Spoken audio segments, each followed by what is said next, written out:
And again, just really wanting to welcome you and thank you so much for coming and supporting our community, co-creating community. It's not a community if we don't come and support each other. So thank you for doing that. And yeah, I mentioned before the sit, I wanted to continue our exploration of the Brahma Viharas, these beautiful qualities of heart. And so I'm going to talk a bit about Upekkha or equanimity. But if you could live anywhere in the world, where would you like to be? I know some of us are here in Palm Springs, and maybe Palm Springs is exactly where you would like to live. After all, it's a beautiful home. It's a little hot, but we have the mountains, the skies. Very often there's happy people here, people on vacation, having fun. Or maybe you'd like to live in a big city or by the ocean, or maybe you'd really love to live on a small farm and grow your own food, which is kind of what I would like to do.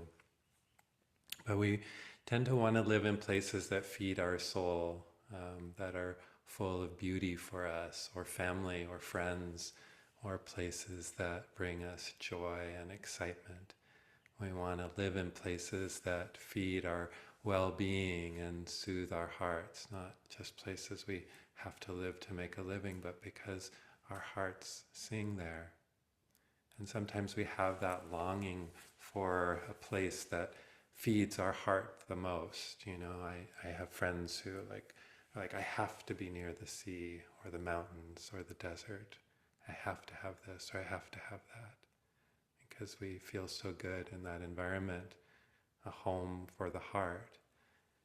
And what if that home could be something that we actually carry with us wherever we go, an internal home. And so this month we've been looking at the divine abodes, the Brahma Viharas, where the divine dwells.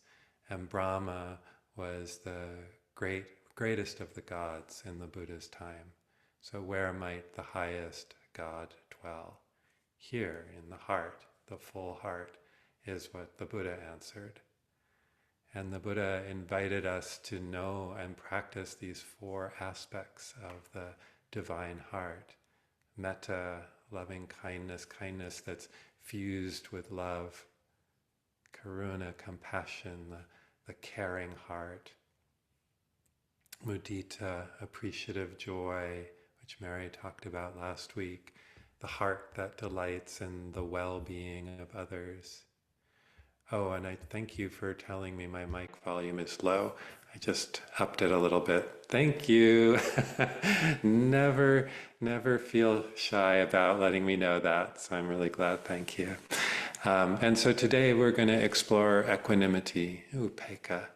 And equanimity might sound a little abstract or cold, like the odd one out on the list. But as we look at it and contemplate and practice, we will see that equanimity is actually like the substrate, the foundation, the framework that supports the other aspects. And then the weaving together of these aspects around equanimity creates the full potential of the heart. So our community has a weekly meeting on Fridays where we practice the cultivation of these energies every Friday at 4:30, and we're inclining the heart and mind toward these beautiful energies. And one of the most important aspects of this practice is that we offer these wishes and this caring and joy and love to all beings, just as to ourselves.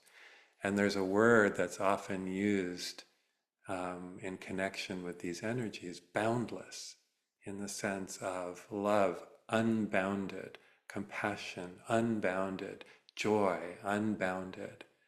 Like the way the light of the sun is unbounded, without boundary, offered to all beings, without preference. And that's one of the beautiful functions of equanimity, It supports extending love and compassion and our wishes for joy with impartiality to all beings, to self, to friends, to strangers, to enemies, and ultimately to all sentient beings.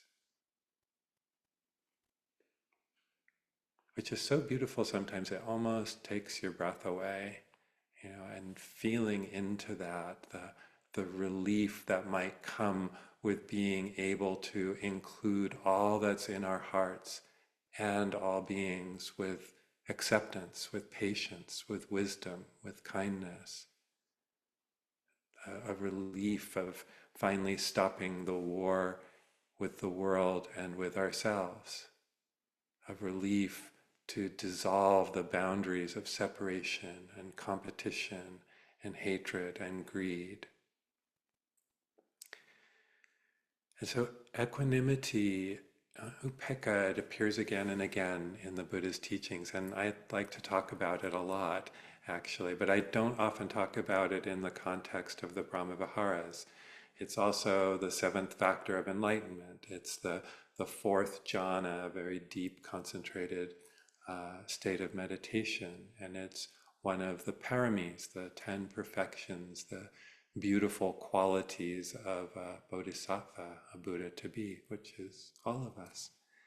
And of course, as we're approaching it, feeling it today as a Brahmavihara, we're tapping into equanimity as an essential quality and practice of the awakening heart.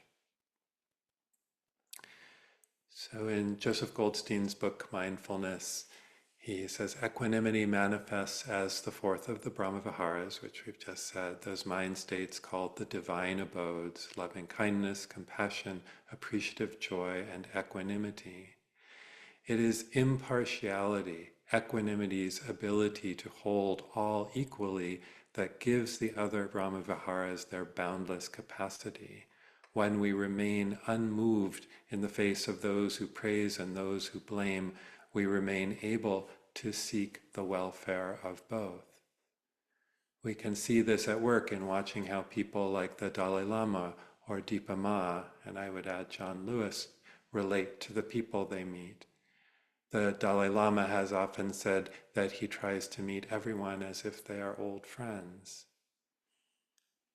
Everyone. Imagine meeting everyone as if they were your friend.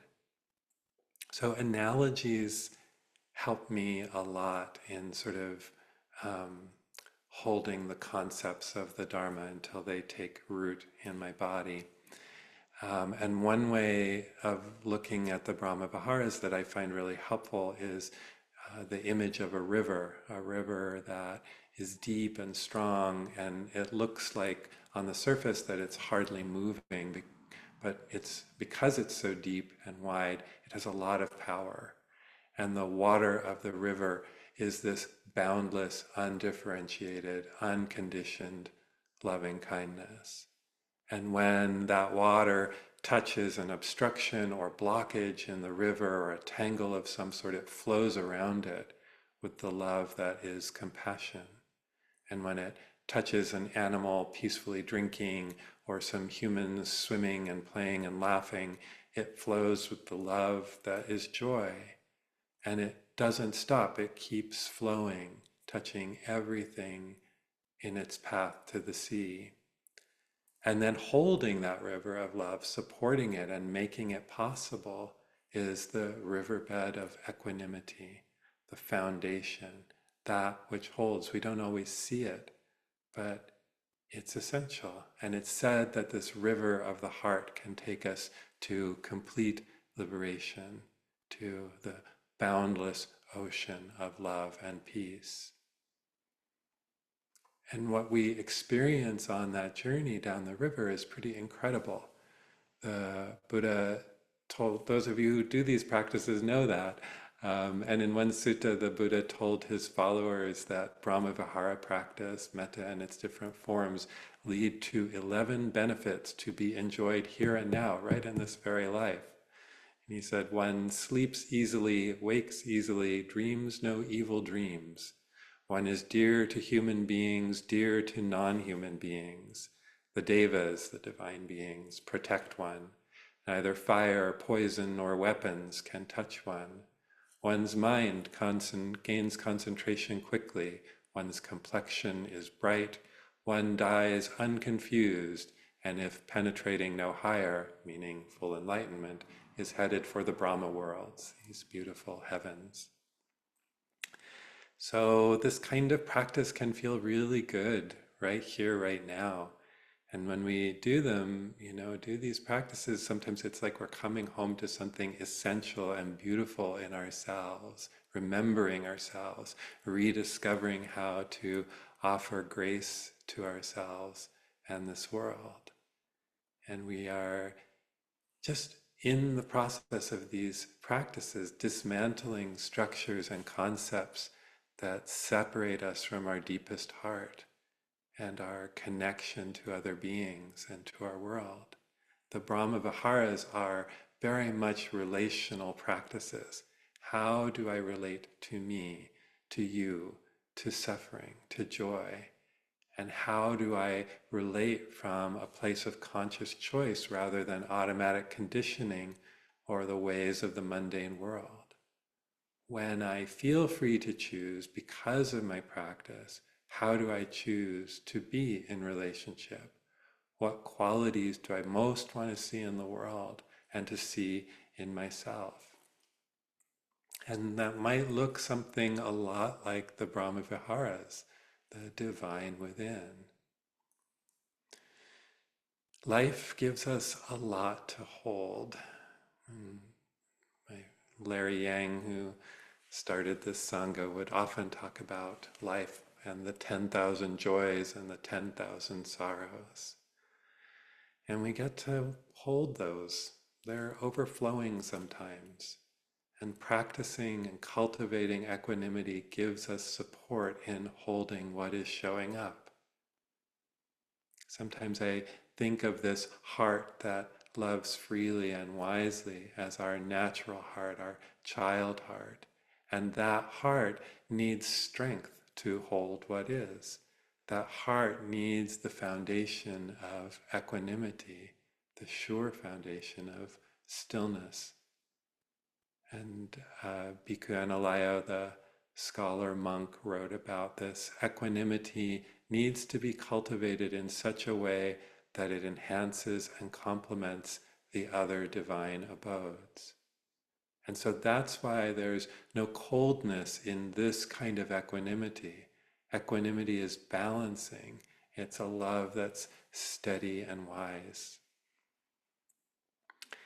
Another analogy that I like for equanimity is from Steve Hickman, who's a mindfulness-based stress reduction teacher. And he says, our minds like to serve up a big heaping bowl of delicious, enticing, anxiety-provoking fruit, and we can't resist snatching an apple of anxiety or a pear of panic when our real task is to be the bowl. I like that very much. And I look at it this way a lot. Equanimity as the bowl or the riverbed, the substrate, that which holds in stillness and wisdom. And we all have that capacity. And maybe you remember a time in your own experience when everything around you seemed loud and crazy and urgent and chaotic and buzzing, and maybe it was a time of crisis. And yet, for some reason, you were in touch with your own internal stillness in that moment.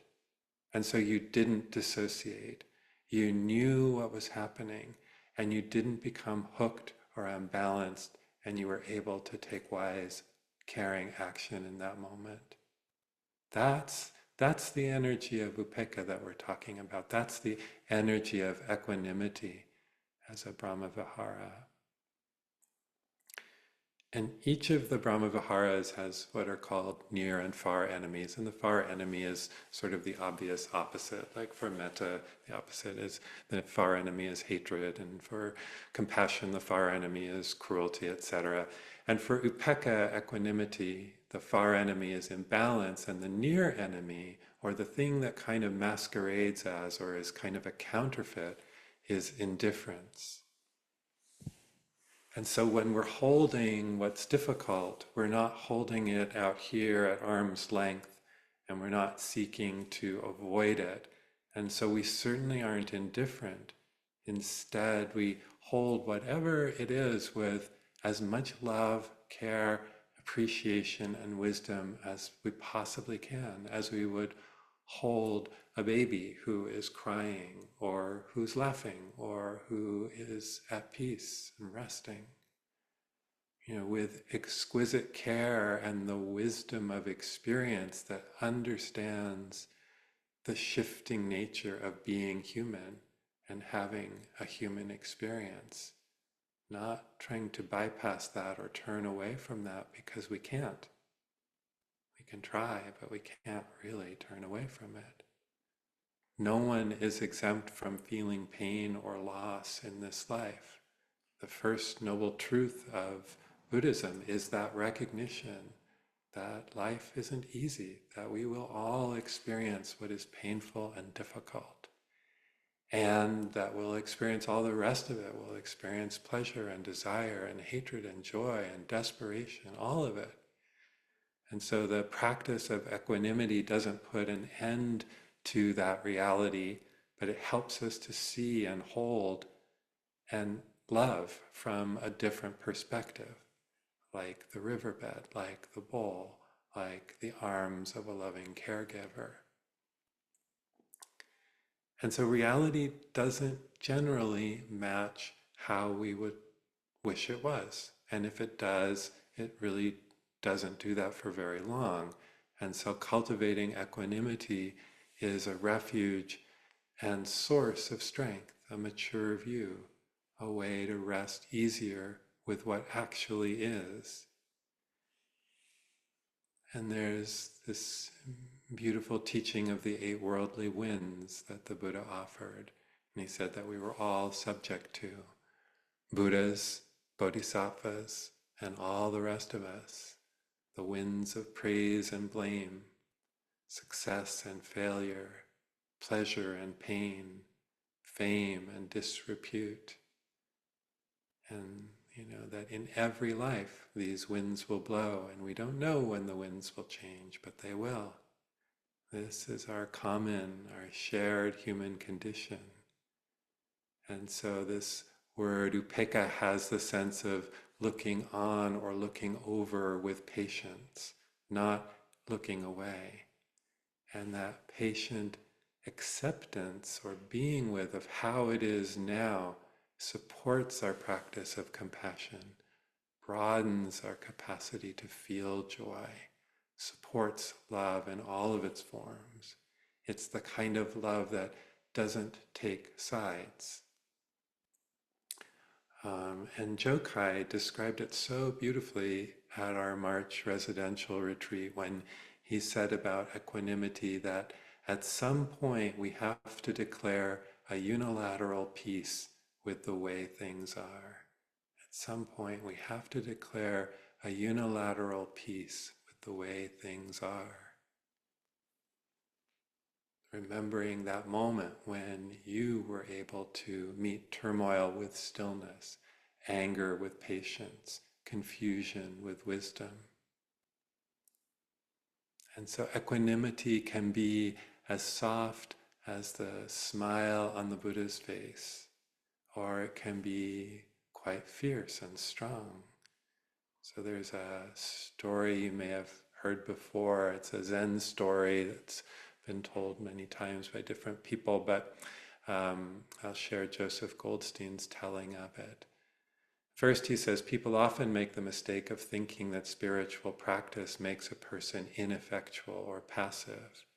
In fact, qualities like equanimity have tremendous power. There's a story in the Zen tradition that illustrates this very well.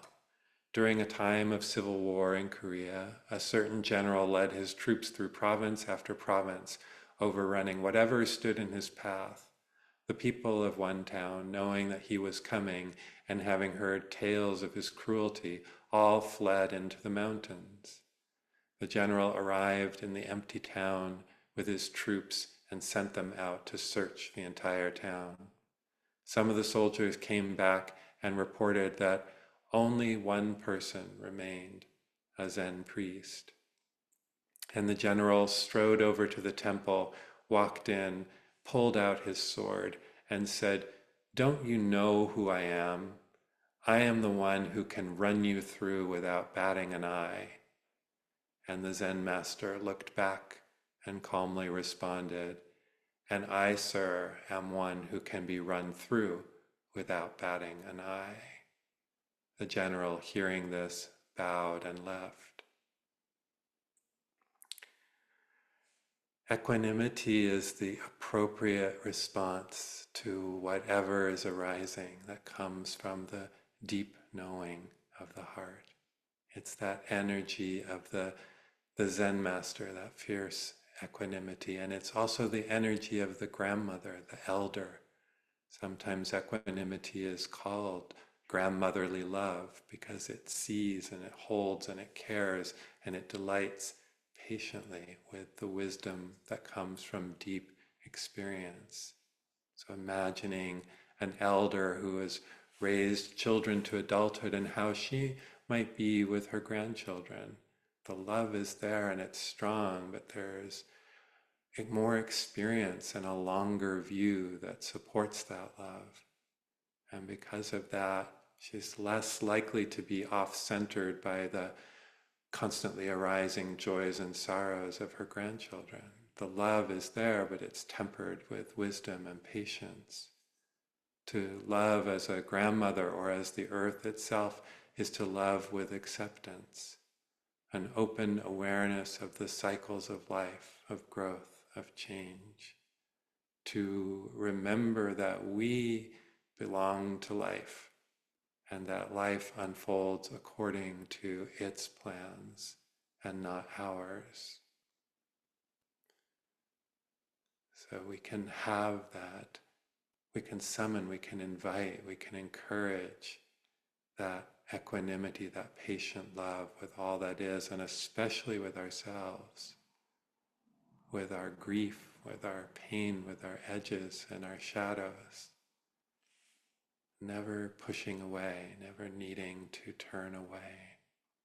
So then the question is like, okay, so how do we develop this? Where does equanimity come from? What supports this place of peace and patience and stillness?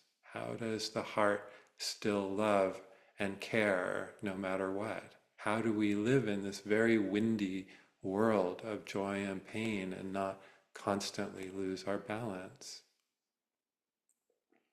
We practice. Through mindfulness, through paying deep attention, we keep our tenderness and our sensitivity alive, aware of what is and responding to what is. And we honor and keep that grandmother heart, that elder heart, beating strong and alive. We make that unilateral peace with whatever is. A long, loving look at the real is another way a teaching friend puts it. And to really look is to see that pain and suffering of the First Noble Truth, to see also ease and joy, to see arising and passing, the impermanence of this experience, our own, and the experience of every being who is alive or has ever been alive. We need to start getting as comfortable as possible with the whole cloth of being.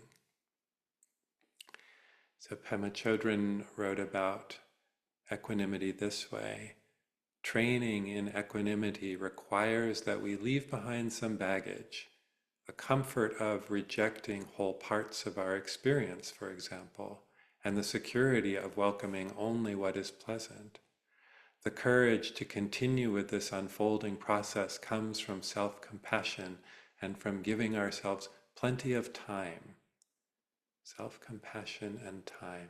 If we continue to practice this way over the months and years, we will feel our hearts and minds grow bigger. When people ask me how long this will take, I say, at least until you die. So that's a lot of practice. Equanimity is in us. We can remember those moments when it's showed up, when we've noticed it.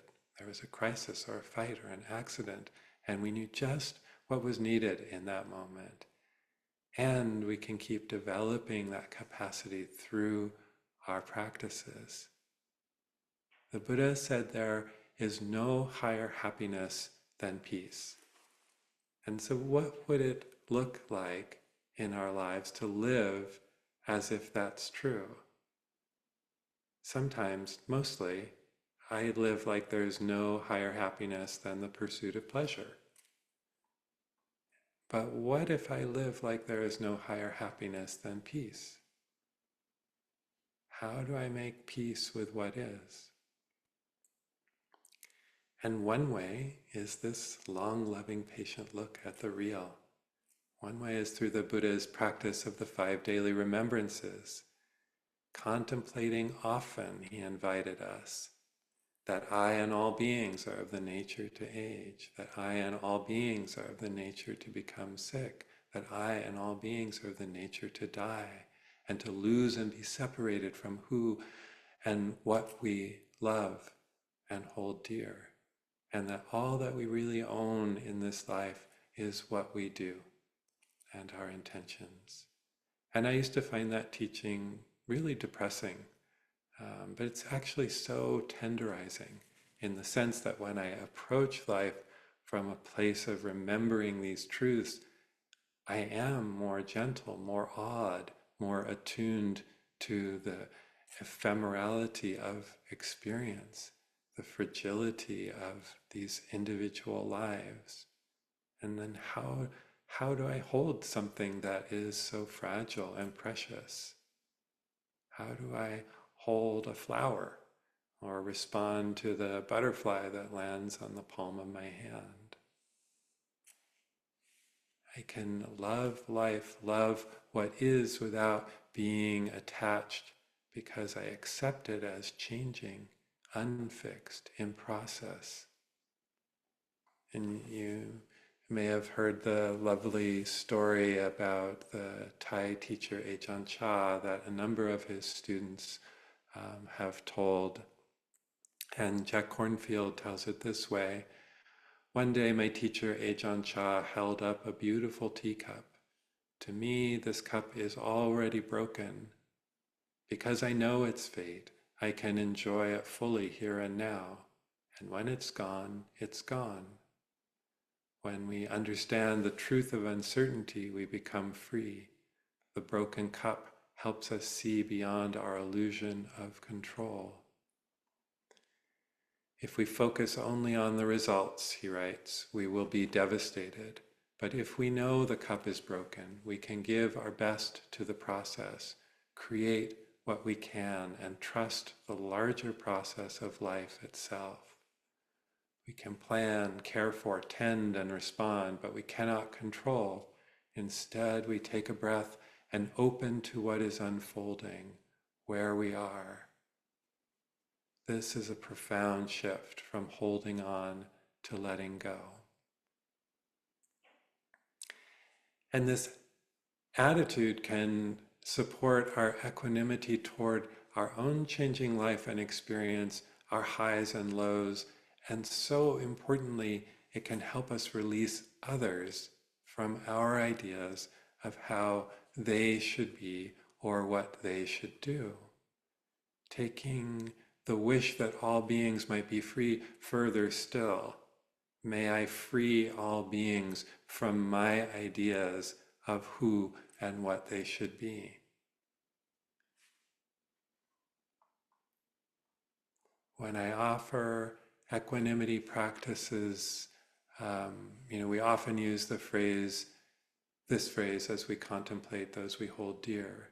I wish you happiness and peace, and may your own choices and actions support that. And we might offer that to ourselves as well.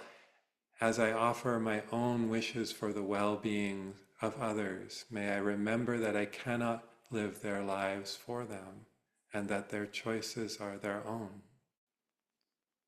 How can I possibly hold you with care in this moment? How can I be truly present if my arms and mind and heart are full of plans and ideas for what you should do and how you should be?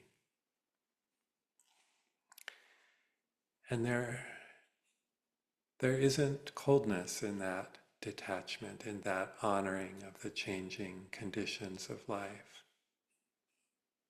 Because equanimity isn't cold, it's warm. It's a love that's unpossessive. It's compassion that's unflustered and sure. And it's a joy that isn't grasping. It's love that isn't attached to outcome, person, or circumstance.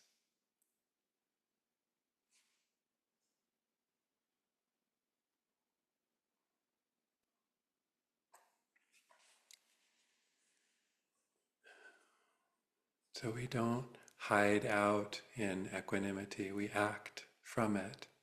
We relate, we engage. We engage with its support and power.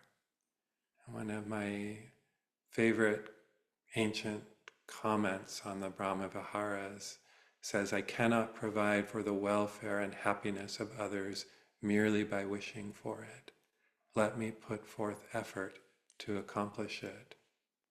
So these contemplations, the offering of wishes, the practices we do, they prime the pump of the heart to make these efforts for peace, for justice, for healing, from equanimity, and to choose love no matter what, to choose love for its own sake.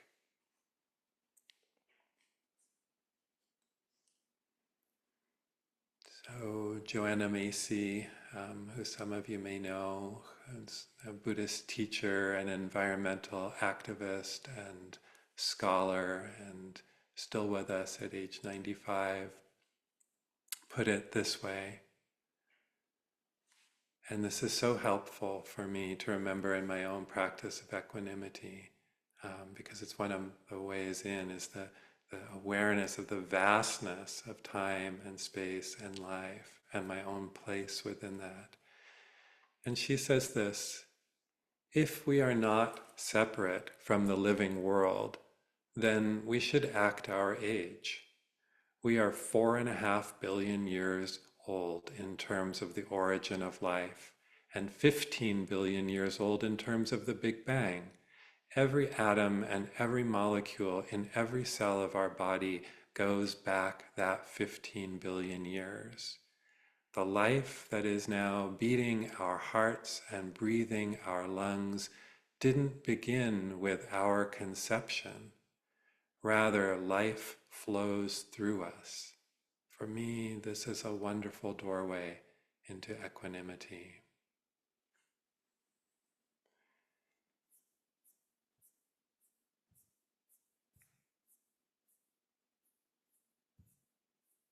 And it ties in also with this beautiful passage from the Torah. Do not be daunted by the enormity of the world's grief. Do justly now. Love mercy now. Walk humbly now. You are not obligated to complete the work, nor are you free to abandon it.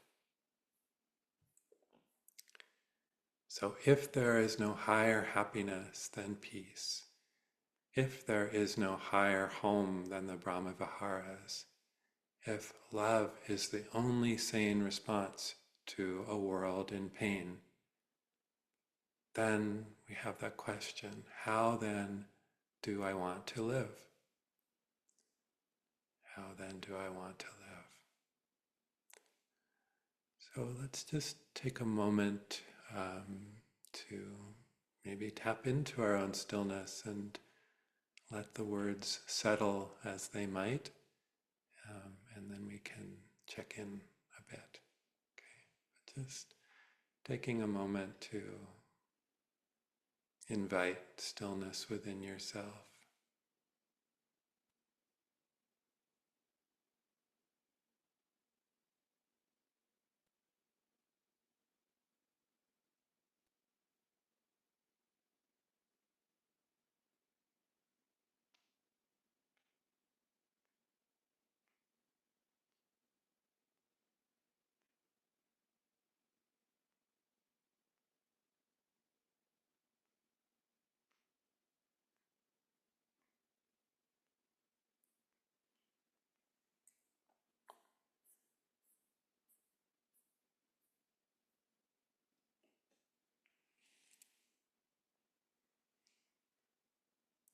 And I'll just offer a few phrases that you might like to allow to land, some phrases that we use when practicing equanimity, inviting it into our hearts and strengthening it.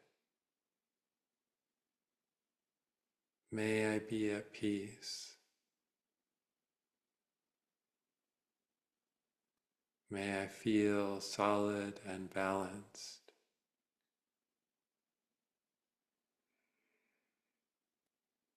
May my mind and heart be at ease and even.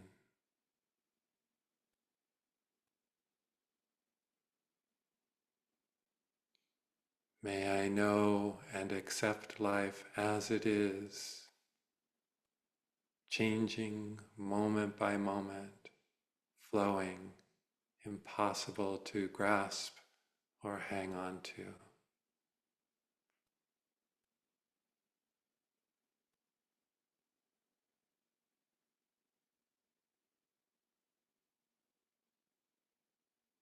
As I offer my own wishes for the well-being of others, may I remember that I cannot live their lives for them,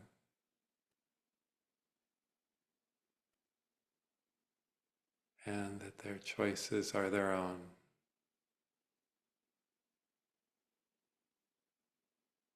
May I engage life from a place of balance.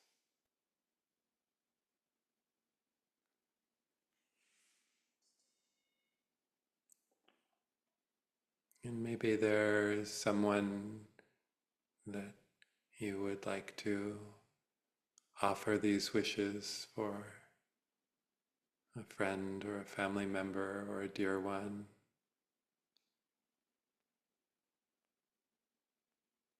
May you be at peace. May you feel solid and balanced.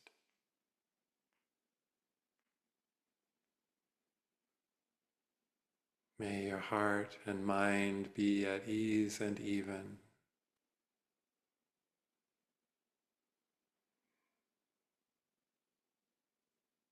May you know and accept life as it is, changing moment by moment, flowing, impossible to grasp or hang on to.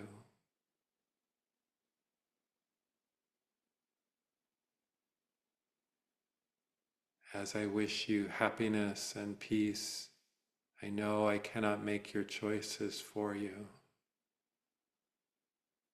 May your own choices and actions support your happiness and well-being. May you feel my care.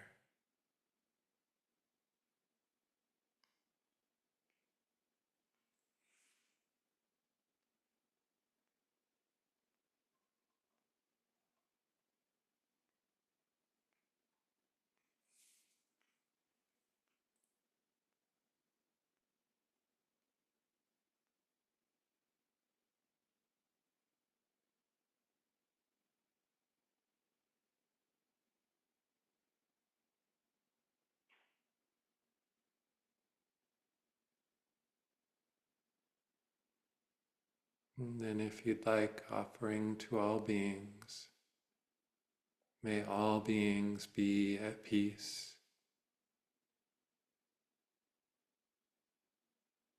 May all beings feel solid and balanced.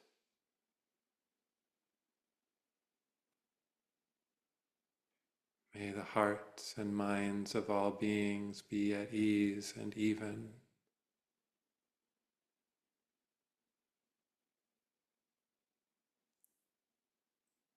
May all beings know and understand life as it is, changing moment by moment, flowing, impossible to grasp or hang on to.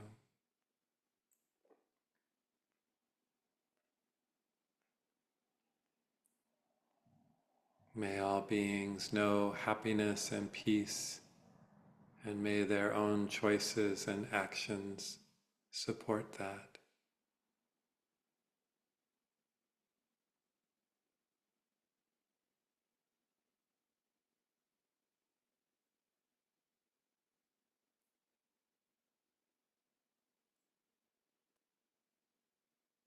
May all beings be at peace.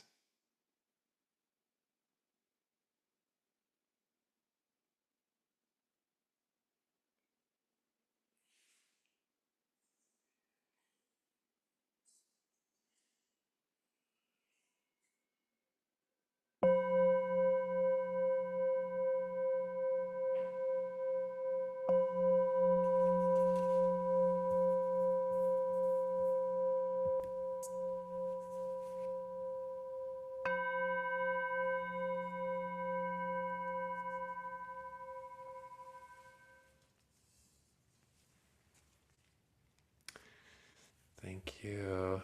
And we have little time. If there's anything, I would love to hear from you, maybe your own take on equanimity or experiences or questions or anything you'd like to share or ask.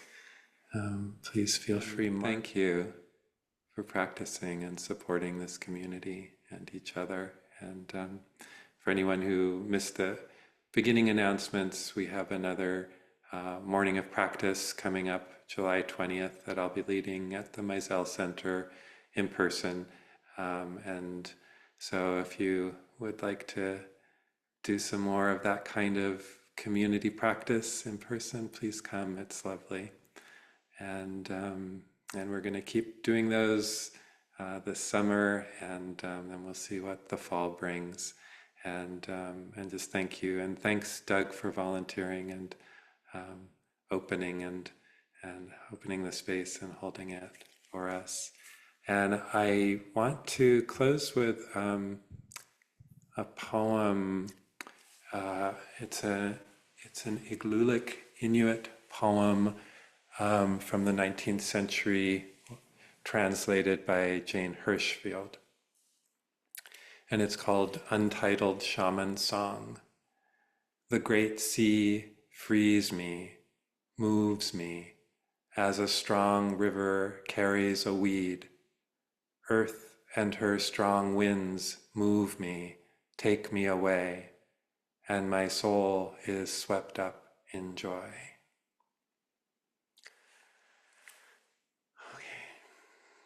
Have a beautiful week and hope to practice with you soon. And be well. Take care.